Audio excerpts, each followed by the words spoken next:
Ay, video pala to. Ayan guys, may bago na naman tayong ititinda. Ang lumpiang gulay. Ilagay na natin ang tokwa.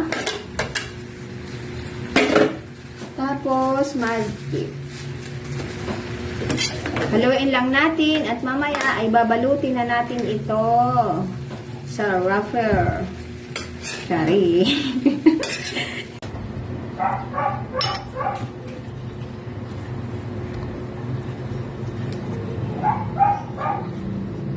Ang haba. Napakahaba.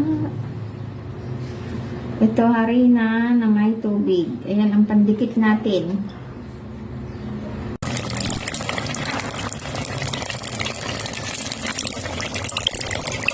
Ay, video pala to.